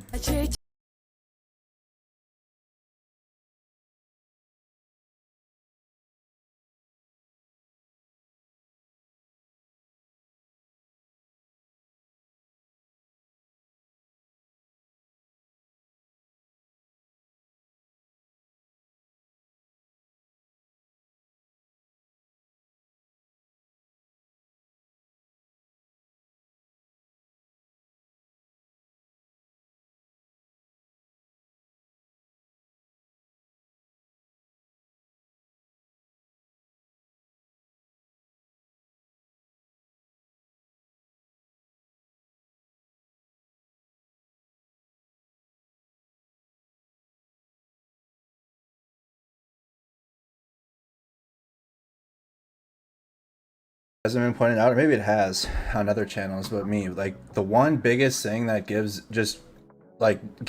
even the United States or any NATO country the upper hand against Russia just immediately is our ability to move at night or at darkness. We have IR capabilities, or infrared, night vision. We have to train, even as a little 88 mic non-combat job. I have to train, and it's mandatory. I got to drive in a circle around a track like once a year when I was in the army, and we had blackout lights, and you got lights that'll light up if you have a certain night vision on, so you can see the vehicle in front of you.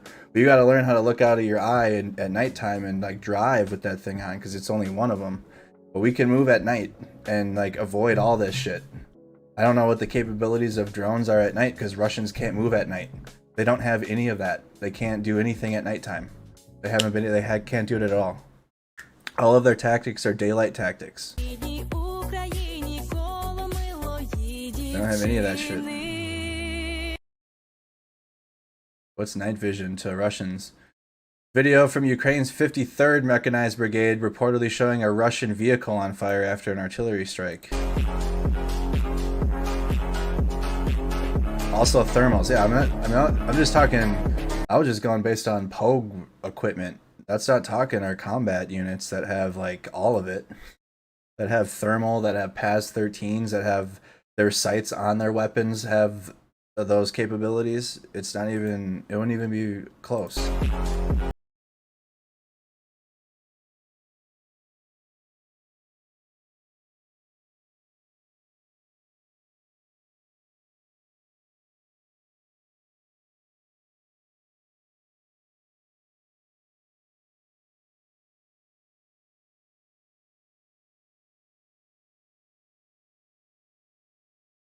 Something better than a PAS-13. Again, that's like the most I got to train on a 50. I had that on my 240 when I went to the range. Video from Ukraine's 79th Air Assault Brigade. So we're doing a whole bunch of units from Ukraine.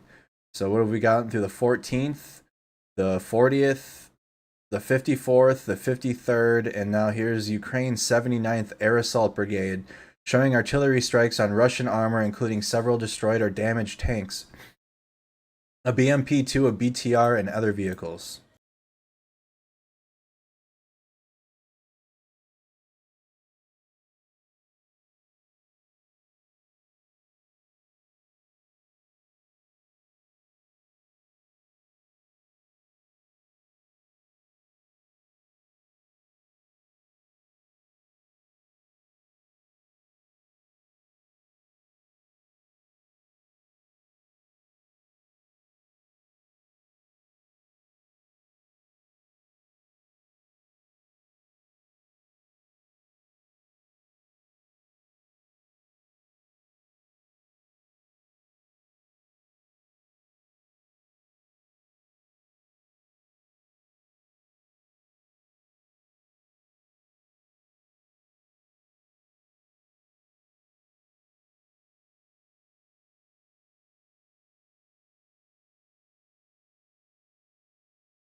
Targets. Too much working, not enough time. Thank you so much. Thank you, Christopher, for that.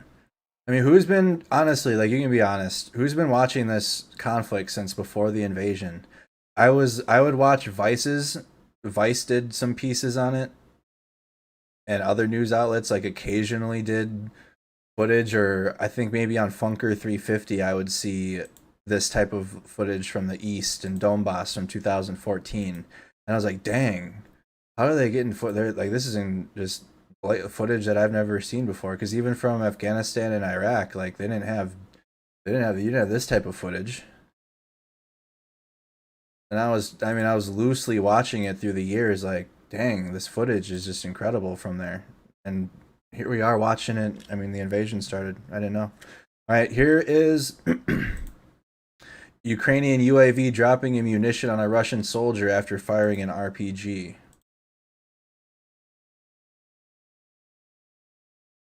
Hold on, what is this? I don't know. Ukrainian UAV dropping ammunition on a Russian soldier. Dang.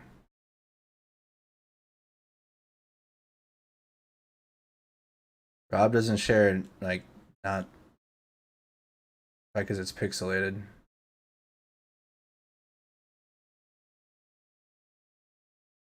And then there's this drone that they can just drop mortars on people. Like, dude, that's terrifying. You got you in, I mean, this is potato quality, but they have drones that are like in 4K that we've seen, especially the one that landed through the top of the windshield in the car. Oh, it doesn't. Okay. Landed right on top of him. Video from Yuri Bustov of 2 abandoned Russian MTLBs where a bridge was destroyed. Let me see. Is there more? Nope.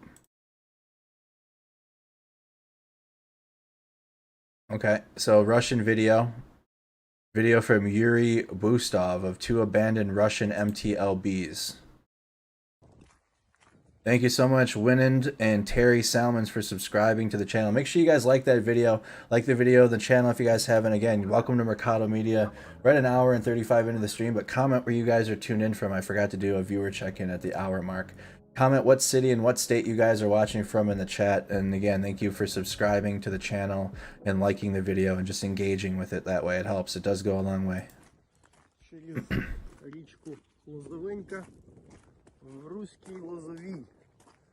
Ви бачите, як втікали як втікали звідси російські війська. Це вони просто влетіли на повній швидкості сюди. І от такий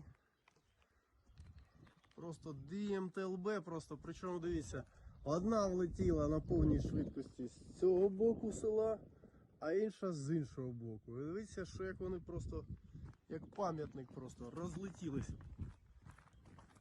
Z. Все чітко.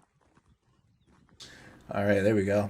Houston, Texas, Chicago, Illinois, Toronto, Canada, Sydney, Australia, Michigan, Albuquerque, New Mexico, Danville, Virginia, Kenosha, Wisconsin, 2 in a row. Buffalo, New York, Mr. Long Island. That's all that needs to be said. This is a Russian video filming Russian vehicles.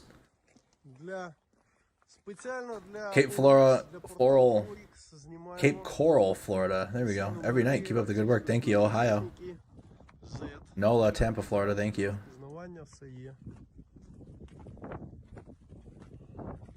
Olala, Oregon. Leah, member for 3 months. Thank you so much. Keep up the awesome work. Thank you. Nora, member for 3 months. Thank you. Це Україна. І завжди буде Україна. Okay. I have no idea where the second came from, but at least one is aged. So this bridge has been like this since February 27th. There's the van. There's a picture of it on February 27th. And then these are Russians taking a video of it now. Через річку Лозовенька в Руській Лозовій. I don't know what they're saying.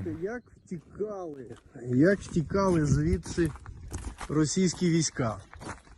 Це вони просто влетіли на повній швидкості сюди. І от такий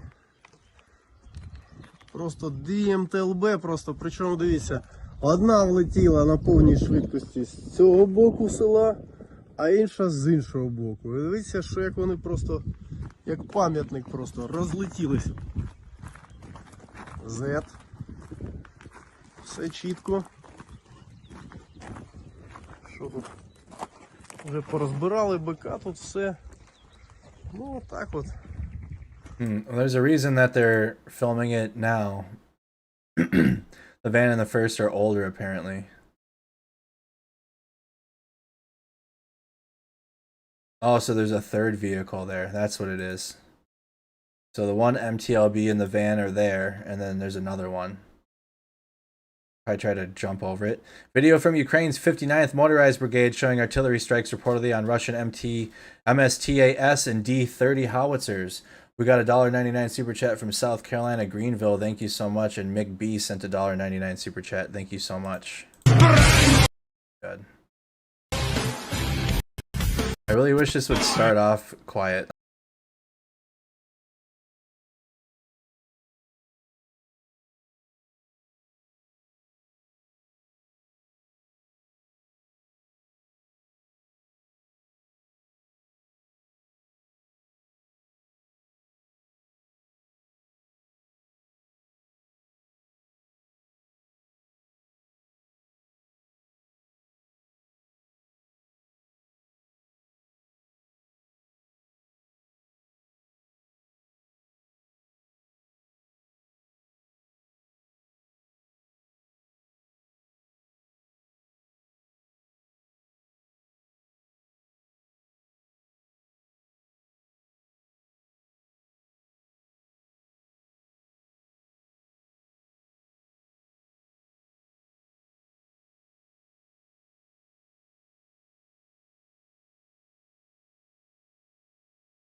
All right, let's continue on.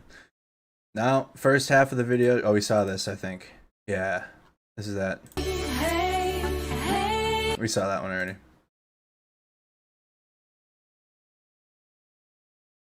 Now I do this.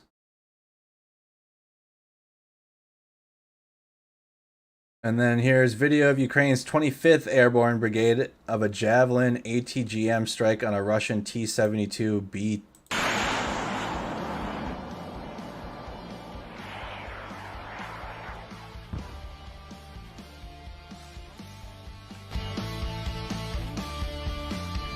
There's T-72.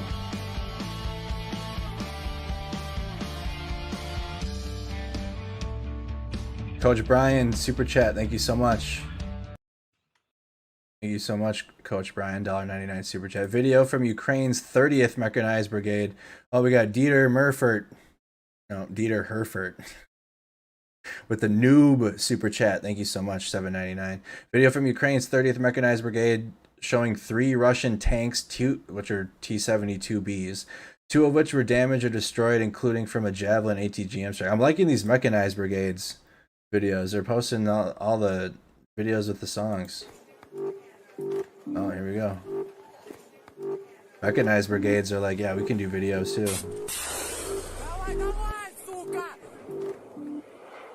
I seen that one.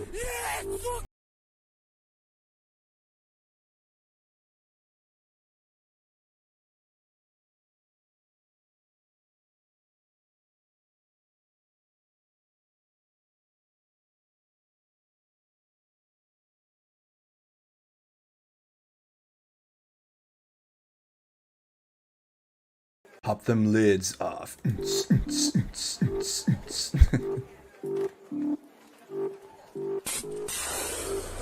We seen this video the other day. I didn't know this was from the Mechanized Brigade. Shout out to all the Mechanized Brigades.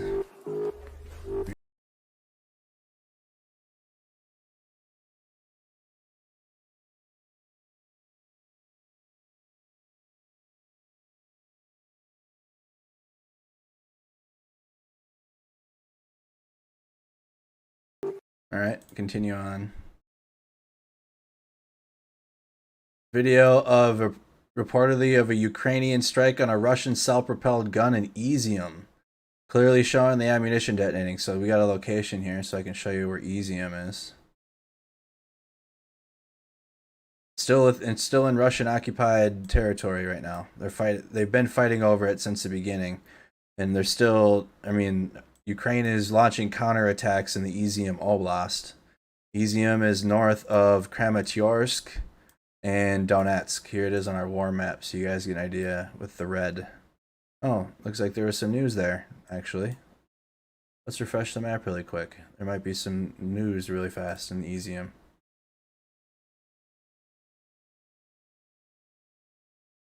Oh, the medevacs.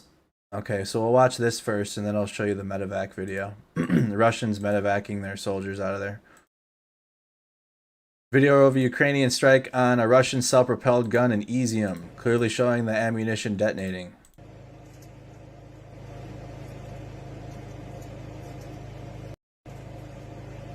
Oh, that was a big blast.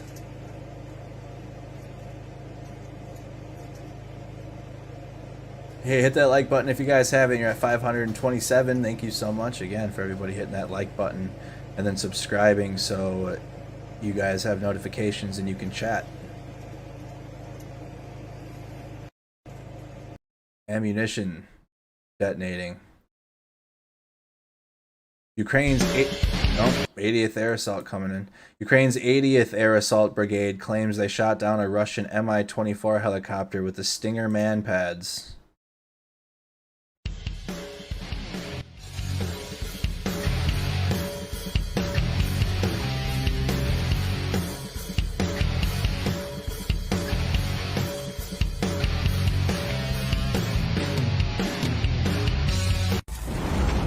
In a T-72, it's a three-man. It's a 4-man in the United States tank. It's 3-man in the T-72.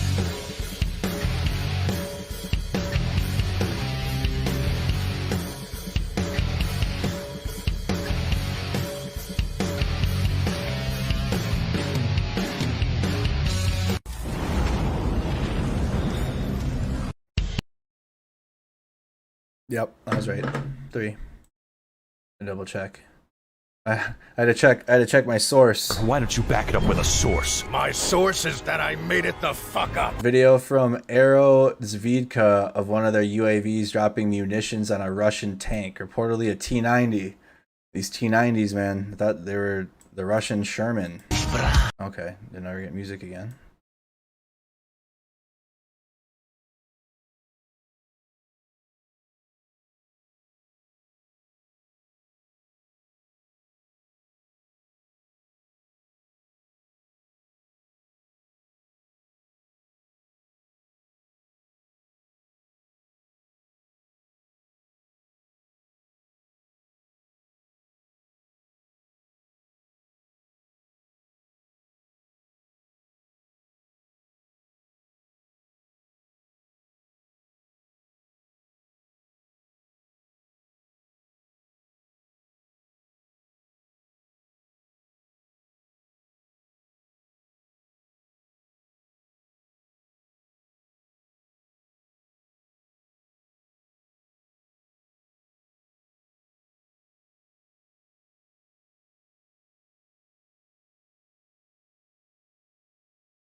The only genre, and that goes with like watching artillery, I guess. Dude, rap music wouldn't go with this or whatever. They're figuring out a way to get pop music fixed into it, which is interesting, but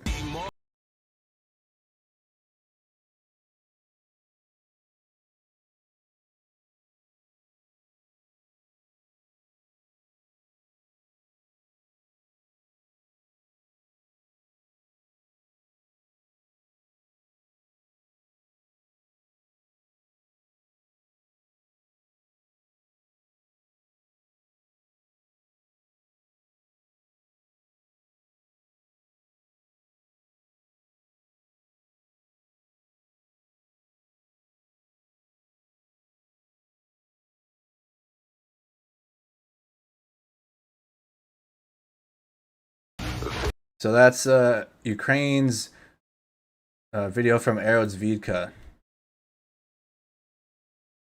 That's their air force, right? Help. Comment in the chat. We'll come back to Azovstal. Here is the medevac from Izium. So this is a Russian soldier getting medevaced in the country. Again, Ukraine is gaining ground in that region, in the Izium region.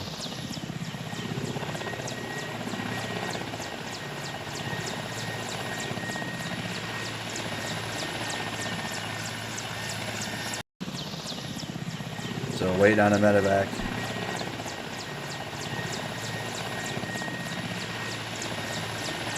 Usually when like, okay, never mind. I don't even know why I'm comparing. All right. Video of the artillery strikes by Ukraine's 28th Mechanized Brigade on a dug-in Russian position. So Ukraine's 28th Mechanized Brigade, lots of mechanized brigades. My goodness, the 28th. We're getting a new video per mechanized brigade.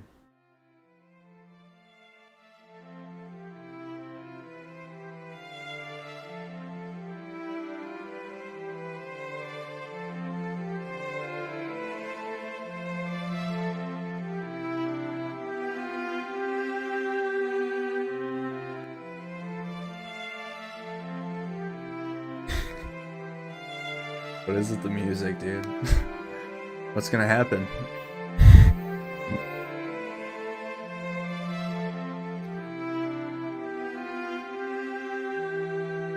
Go from Ramstein to this, dude? What's going on?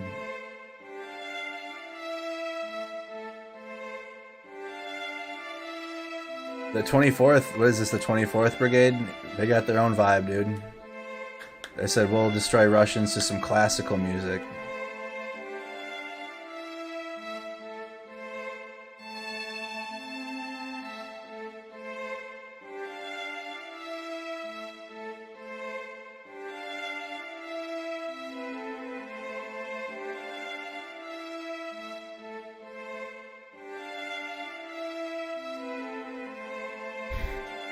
Dang.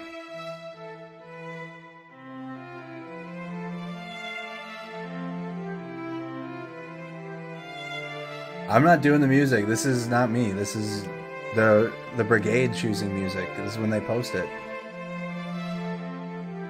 This is Ukraine with the music, not me.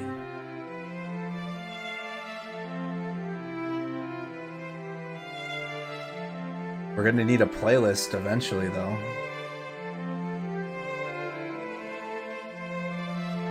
Ukraine military fucks off Russians. And then it's every single brigade song that they've used.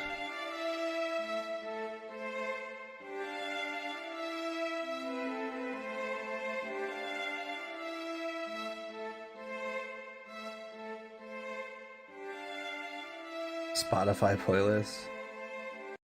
Wow, what an experience that was. That was mesmerizing. Watching, we've damn near had every genre of music.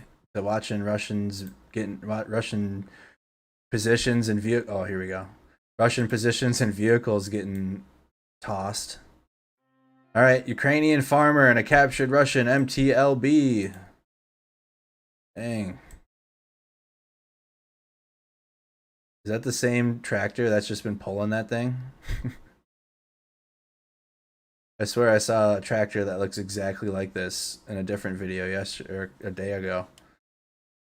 Maybe they're just pulling this thing across Ukraine.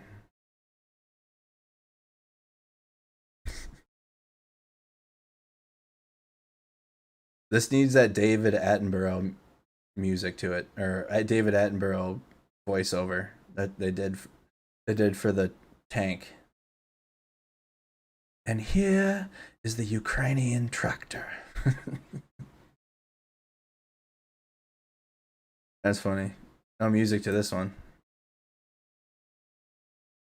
Aftermath of Ukrainian Stugna P ATGM strike on a Russian vehicle by the 25th Airborne Brigade.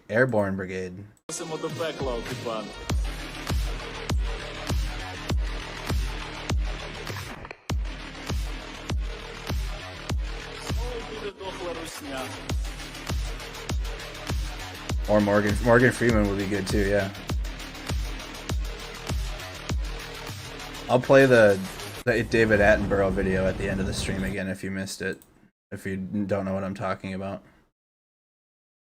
Oh, that was it for those videos. What time we got here? I'm hour 54. Don't have time for that one. That's a half hour. Man. Alright, hey, tomorrow we'll get to this one, alright? Sons of Russia, the people fighting Putin's war in Ukraine, full episode. It's a half hour long.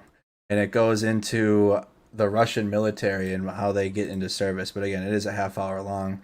And it's already almost at the time. So, alright, y'all. Hey, that's all the coverage. We just have bonus videos, but we will watch these tomorrow. We'll watch the T90. We'll watch a video on the T90.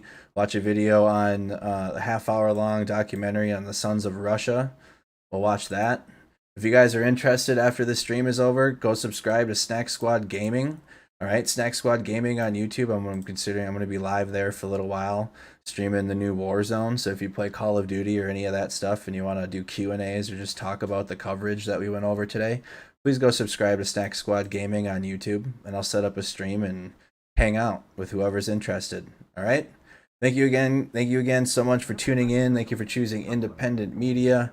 Thank you for coming back every single night. You know what I mean? You guys are the best audience. You guys are amazing. Can't say anything more. Thank you for choosing independent news. Thank you for choosing Mercado Media. Have a wonderful night, and I hope you guys tune in later.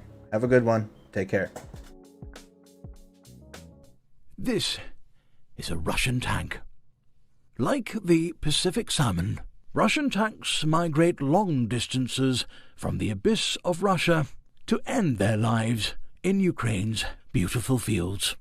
Driven by an evolutionary desire to end their life somewhere better, after reaching Ukraine, all species of Russian tank die.